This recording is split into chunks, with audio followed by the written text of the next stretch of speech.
ಆಕಾಶವಾಣಿ ವಾರ್ತೆಗಳು ಓದುತ್ತಿರುವವರು ಗೀತಾ ಜೈಶಂಕರ್. ಮುಖ್ಯಾಂಶಗಳು. ರಾಜಸ್ಥಾನದಲ್ಲಿಂದು ರಾಷ್ಟ್ರವ್ಯಾಪಿ ಎಚ್ಪಿವಿ ಲಸಿಕಾ ಕಾರ್ಯಕ್ರಮಕ್ಕೆ ಚಾಲನೆ ನೀಡಲಿರುವ ಪ್ರಧಾನಿ ನರೇಂದ್ರ ಮೋದಿ. ಪ್ರಧಾನಿ ಗುಜರಾತ್ ಭೇಟಿ, ಸಾನನ್ನಲ್ಲಿ ಅತ್ಯಾಧುನಿಕ ಸೆಮಿಕಂಡಕ್ಟರ್ ಘಟಕ ಉದ್ಘಾಟನೆ. ಭಾರತ ನೇಪಾಳ ಗಡಿ ಭದ್ರತಾ ಸವಾಲುಗಳ ಕುರಿತು ಕೇಂದ್ರ ಸಚಿವ ಅಮಿತ್ ಶಾ ಉನ್ನತ ಮಟ್ಟದ ಪರಿಶೀಲನಾ ಸಭೆ. ಹಾಗೂ ಐಸಿಸಿ ಪುರುಷರ ಟಿ20 ವಿಶ್ವಕಪ್ ಕ್ರಿಕೆಟ್ ಗುಂಪು 2ರ ಪಂದ್ಯದಲ್ಲಿ ನ್ಯೂಜಿಲೆಂಡ್ ವಿರುದ್ಧ ಇಂಗ್ಲೆಂಡ್ಗೆ 4 ವಿಕೆಟ್ ಜಯ. ವಾರ್ತೆಗಳ ವಿವರ. ಪ್ರಧಾನಿ ನರೇಂದ್ರ ಮೋದಿ ಅವರಿಂದು ರಾಜಸ್ಥಾನದ ಅಜ್ಮೀರ್ನಲ್ಲಿ 14 ವರ್ಷ ವಯಸ್ಸಿನ ಬಾಲಕಿಯರಿಗಾಗಿ ರಾಷ್ಟ್ರವ್ಯಾಪಿ ಹ್ಯೂಮನ್ ಪ್ಯಾಪಿಲೋಮಾ ವೈರಸ್ ಎಚ್ಪಿವಿ ಲಸಿಕಾ ಕಾರ್ಯಕ್ರಮಕ್ಕೆ ಚಾಲನೆ ನೀಡಲಿದ್ದಾರೆ. ಈ ಲಸಿಕಾ ಅಭಿಯಾನ ದೇಶದ ಸಾರ್ವಜನಿಕ ಆರೋಗ್ಯ ಪಯಣದಲ್ಲಿ ನಿರ್ಣಾಯಕ ಹೆಜ್ಜೆಯಾಗಿದ್ದು, ಮಹಿಳಾ ಆರೋಗ್ಯ ರಕ್ಷಣೆಯಲ್ಲಿ ತಡೆಗಟ್ಟುವಿಕೆ ಮತ್ತು ರಕ್ಷಣೆ ಖಚಿತಪಡಿಸಿಕೊಳ್ಳುವ ಸ್ವಸ್ಥ ನಾರಿಯ ದೃಷ್ಟಿಕೋನವನ್ನು ಮುನ್ನಡೆಸುವ ಸರ್ಕಾರದ ಬದ್ಧತೆಯನ್ನು ಪೂರೈಸುತ್ತದೆ. ಈ ಕಾರ್ಯಕ್ರಮ ಎಲ್ಲ ರಾಜ್ಯಗಳು ಮತ್ತು ಕೇಂದ್ರಾಡಳಿತ ಪ್ರದೇಶಗಳಲ್ಲಿ ಪ್ರತಿ ವರ್ಷ 14 ವರ್ಷ ವಯಸ್ಸಿನ ಸುಮಾರು 1.15 ಕೋಟಿ ಬಾಲಕಿಯರಿಗಾಗಿ ರೂಪಿಸಲಾಗಿದೆ. ಲಸಿಕೆಯನ್ನು ನಿರ್ದಿಷ್ಟ ಸರ್ಕಾರಿ ಆರೋಗ್ಯ ಸೌಲಭ್ಯಗಳಲ್ಲಿ ಉಚಿತವಾಗಿ ನೀಡಲಾಗುತ್ತದೆ. ಆಯುಷ್ಮಾನ್ ಆರೋಗ್ಯ ಮಂದಿರಗಳು, ಸಮುದಾಯ ಆರೋಗ್ಯ ಕೇಂದ್ರಗಳು, ಉಪ, ಜಿಲ್ಲಾ ಮತ್ತು ಜಿಲ್ಲಾ ಆಸ್ಪತ್ರೆಗಳು ಹಾಗೂ ಸರ್ಕಾರಿ ವೈದ್ಯಕೀಯ ಕಾಲೇಜುಗಳು ಮತ್ತು ಆಸ್ಪತ್ರೆಗಳಲ್ಲಿ ಲಸಿಕೆಯನ್ನು ನೀಡಲಾಗುತ್ತದೆ. ಲಸಿಕೆ ಪಡೆಯುವುದು ಸಂಪೂರ್ಣ ಸ್ವಯಂ ಪ್ರೇರಿತವಾಗಿದ್ದು, ಅದರ ನೀಡುವಿಕೆಗೂ ಮುನ್ನ ಪೋಷಕರಿಂದ ಒಪ್ಪಿಗೆಯನ್ನು ಪಡೆಯಲಾಗುತ್ತದೆ.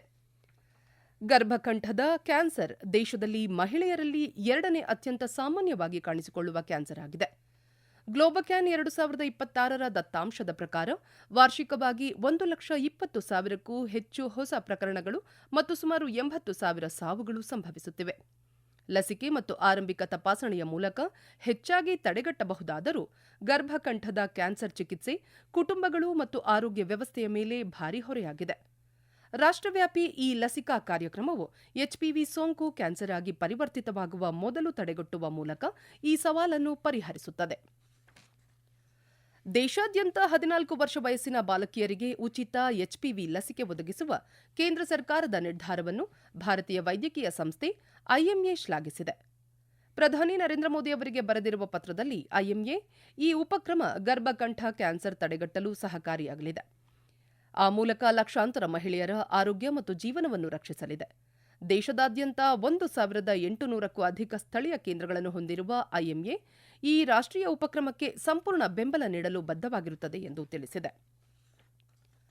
ಪ್ರಧಾನಮಂತ್ರಿ ನರೇಂದ್ರ ಮೋದಿ ಅವರು ಇಂದು ಮಧ್ಯಾಹ್ನ ಗುಜರಾತ್ಗೆ ಭೇಟಿ ನೀಡಲಿದ್ದಾರೆ.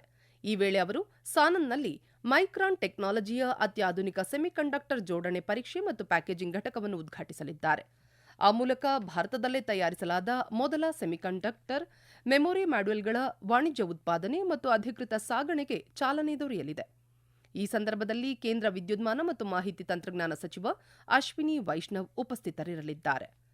ಒಟ್ಟು 22,500 ಕೋಟಿ ರೂಪಾಯಿಗೂ ಅಧಿಕ ಹೂಡಿಕೆಯೊಂದಿಗೆ ನಿರ್ಮಾಣವಾಗಿರುವ ಈ ಸೌಲಭ್ಯ ಭಾರತ ಸೆಮಿಕಂಡಕ್ಟರ್ ಮಿಷನ್ ಅಡಿಯಲ್ಲಿ ಅನುಮೋದನೆ ಪಡೆದ ಮೊದಲ ಪ್ರಸ್ತಾವನೆಯಾಗಿದೆ.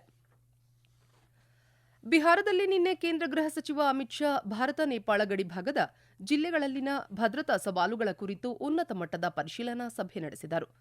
ಗಡಿ ನಿರ್ವಹಣೆಯನ್ನು ಬಲಪಡಿಸುವ ಮತ್ತು ಅಕ್ರಮ ಚಟುವಟಿಕೆಗಳ ವಿರುದ್ಧ ನಿರಂತರ ನಿಗಾ ಇಡುವ ಅಗತ್ಯವನ್ನು ಸಭೆಯಲ್ಲಿ ಒತ್ತಿ ಹೇಳಲಾಯಿತು.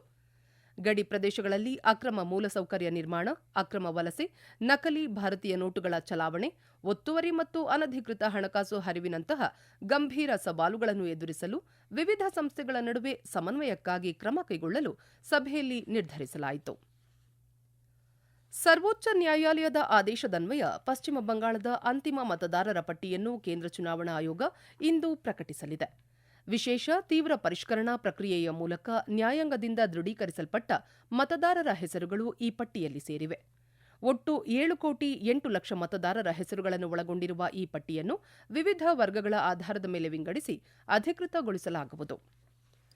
ದೆಹಲಿಯ ಅಬಕಾರಿ ನೀತಿ ಹಗರಣಕ್ಕೆ ಸಂಬಂಧಿಸಿದ ಭ್ರಷ್ಟಾಚಾರ ಪ್ರಕರಣದಲ್ಲಿ ಆಮ್ ಆದ್ಮಿ ಪಕ್ಷದ ರಾಷ್ಟ್ರೀಯ ಸಂಚಾಲಕ ಅರವಿಂದ್ ಕೇಜ್ರಿವಾಲ್, ನಾಯಕ ಮನೀಶ್ ಸಿಸೋಡಿಯಾ ಮತ್ತು ಇತರರನ್ನು ಖುಲಾಸೆಗೊಳಿಸಿರುವ ವಿಚಾರಣಾ ನ್ಯಾಯಾಲಯದ ಆದೇಶವನ್ನು ಪ್ರಶ್ನಿಸಿ ಕೇಂದ್ರೀಯ ತನಿಖಾ ದಳ ಸಿಬಿಐ ದೆಹಲಿ ಉಚ್ಚ ನ್ಯಾಯಾಲಯದಲ್ಲಿ ಮೇಲ್ಮನವಿ ಸಲ್ಲಿಸಿದೆ. ವಿಚಾರಣಾ ನ್ಯಾಯಾಲಯ ತೀರ್ಪು ನೀಡಿದ ಕೆಲವೇ ಗಂಟೆಗಳಲ್ಲಿ ಸಿಬಿಐ ಈ ಕ್ರಮ ಕೈಗೊಂಡಿದೆ. ವಿಚಾರಣಾ ನ್ಯಾಯಾಲಯ ಅರವಿಂದ್ ಕೇಜ್ರಿವಾಲ್, ಮನೀಶ್ ಸಿಸೋಡಿಯಾ ಮತ್ತು ಕೆ ಕವಿತಾ ಸೇರಿದಂತೆ ಪ್ರಕರಣದ ಎಲ್ಲಾ 23 ಆರೋಪಿಗಳನ್ನು ಖುಲಾಸೆಗೊಳಿಸಿ ಆದೇಶಿಸಿತ್ತು. ಈ ಕುರಿತು ವಾದಿಸಿರುವ ಸಿಬಿಐ, ತನಿಖೆ ಹಲವು ಪ್ರಮುಖ ಅಂಶಗಳನ್ನು ವಿಚಾರಣಾ ನ್ಯಾಯಾಲಯ ನಿರ್ಲಕ್ಷಿಸಿದೆ ಹಾಗೂ ಸಲ್ಲಿಸಲಾದ ಸಾಕ್ಷ್ಯಾಧಾರಗಳು ಮತ್ತು ದಾಖಲೆಗಳನ್ನು ಸಮರ್ಪಕವಾಗಿ ಪರಿಗಣಿಸಿಲ್ಲ ಎಂದು ತಿಳಿಸಿದೆ. ಈ ವಾರ್ತೆಗಳನ್ನು ಆಕಾಶವಾಣಿಯಿಂದ ಕೇಳುತ್ತಿದ್ದೀರಿ.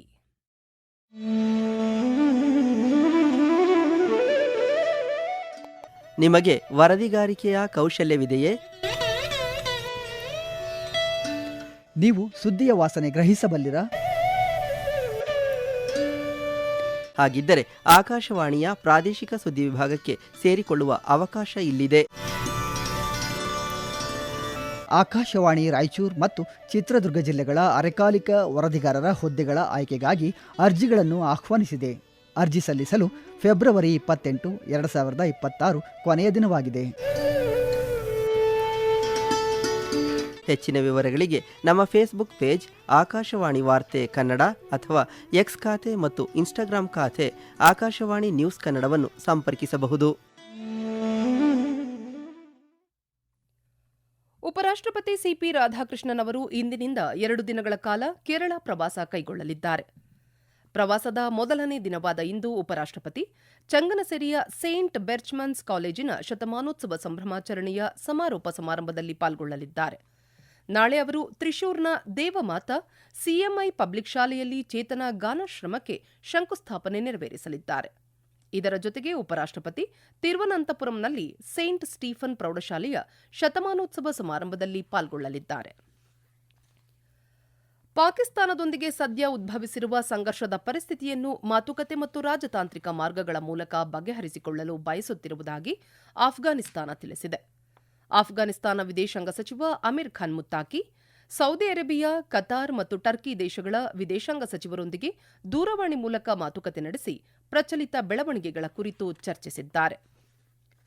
ಬೊಲಿವಿಯಾ ರಾಜಧಾನಿ ಸಮೀಪ ಹಣವನ್ನು ಹೊತ್ತೊಯ್ಯುತ್ತಿದ್ದು ಸರಕು ಸಾಗಾಣೆ ವಿಮಾನವೊಂದು ನಿನ್ನೆ ಪತನಗೊಂಡಿದ್ದು ಕನಿಷ್ಠ 15 ಮಂದಿ ಮೃತಪಟ್ಟಿದ್ದಾರೆ.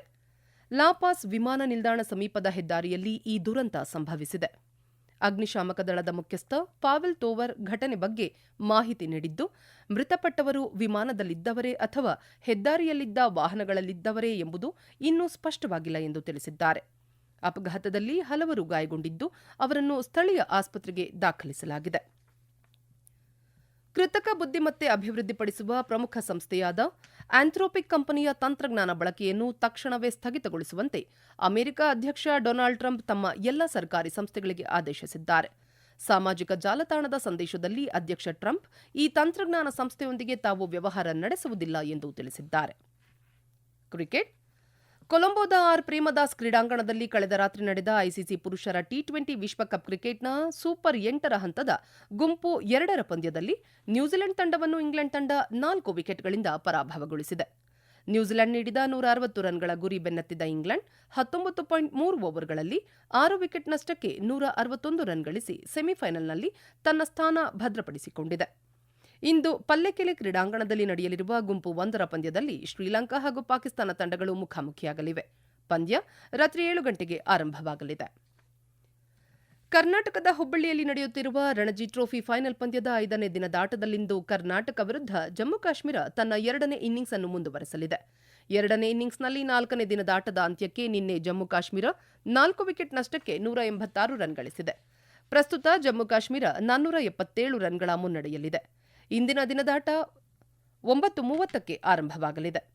ಮೊದಲ ಇನ್ನಿಂಗ್ಸ್ನಲ್ಲಿ ಜಮ್ಮು ಕಾಶ್ಮೀರ 584 ರನ್ ಗಳಿಸಿದ್ದು ಕರ್ನಾಟಕ 293 ರನ್ ಗಳಿಸಿದೆ.